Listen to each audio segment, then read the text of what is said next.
If you're trying to grow a following on Spotify or other streaming platforms, you may have tried to or have at least looked into using playlisting services in the past, or maybe you've contacted playlist curators directly to get your music added. And getting your music added to a popular playlist can really help you get a lot of streams very quickly, but there's a problem with that, which I'll explain in this video.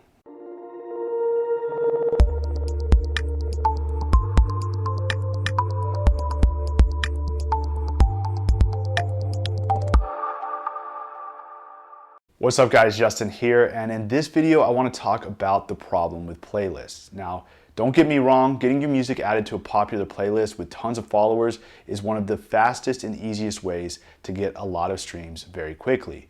However, oftentimes those streams don't necessarily lead to more fans or followers.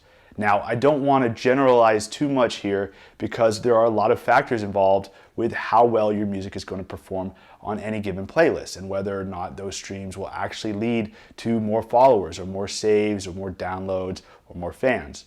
Now, when it comes to any type of music promotion, there are really two primary factors that you have to take into consideration. There's your promotion and then there's your music. So you could have the best promotion, or in this case, maybe get added to one of the biggest, most popular playlists on Spotify.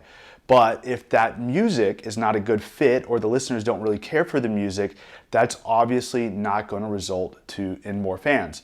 Now, the inverse is true as well. So you might have the greatest music in the world, the greatest music the world's ever heard, but if your promotion sucks or you aren't getting added to the right playlists, again, you're probably not going to end up getting a lot of fans. Now, that's not the problem I'm talking about though. The fact of the matter is that oftentimes, even if you do get added to a popular playlist and your music is a really good fit for that popular playlist, it doesn't necessarily result in a lot of new followers or people coming back to listen to your music again.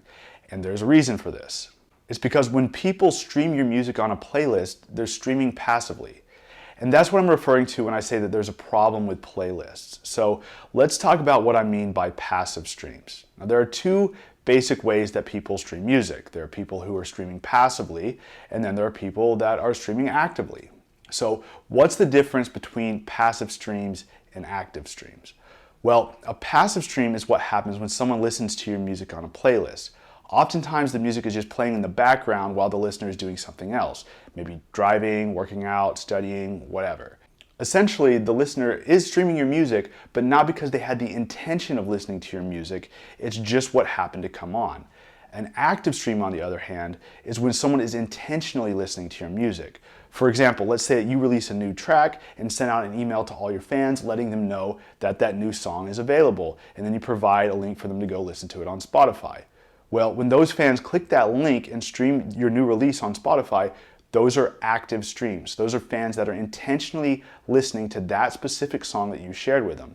And those listeners are a lot more likely to save the track, to add it to their own playlist, to follow you on Spotify if they aren't already. Okay, so that's what happens with active streams. Active streams tend to result in much higher levels of engagement, which is ultimately going to have more of an impact on Spotify's algorithm, meaning that your music is more likely to get picked up by Spotify's algorithm and shared to more listeners through Spotify's algorithmically generated playlists like Discover Weekly, Release Radar, and Daily Mixes. So how do you get more listeners actively streaming your music? Well, you can start by clicking the icon in the upper right corner of your screen, and I'll demonstrate exactly how to do that for you step by step. I'll also put a link in the video description as well. So if you want to learn more about how to get more listeners actively streaming your music and not just passively streaming your music, click one of those links. So again, the problem with only using playlists to promote your music on Spotify is that you're getting mostly passive streams, which typically results in far less engagement than when new listeners are going directly to your new track or artist profile to stream your music. Does this mean that I'm against playlists? Or of course not, absolutely not. Getting added to popular playlists is still going to be one of the fastest, easiest, most cost-efficient ways to get more streams.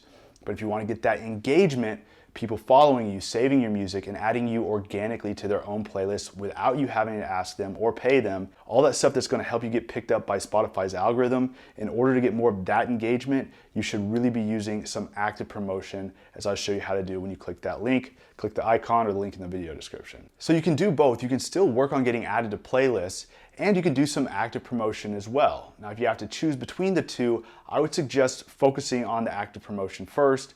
getting more active streams. By doing that, you're a lot more likely to get new listeners and fans that end up listening to your music again and again. But my point in this video is that if you are only focusing on that one thing, the playlist promotion itself, contacting playlist curators, using playlist submission services, you're likely missing part of the equation, and you're probably going to lose a lot of those streams and listeners if and when you're removed from or dropped to a lower position in any of the playlists that you might get added to that may give you a temporary boost in streams. So they're both very valuable. They serve different functions. Typically, active promotion results in more long-term fans, or at least a higher percentage of those streams become long-term fans. So anyway, I hope that makes sense. If you found this video helpful, please do give it a thumbs up, leave a comment in the comment section below, and if you aren't already subscribed to the channel, go ahead and do that now. It's free to do and it helps me make these videos for you. Be sure to also tick that bell icon to be notified as soon as new videos are released. Thanks for watching. I'll see you next time.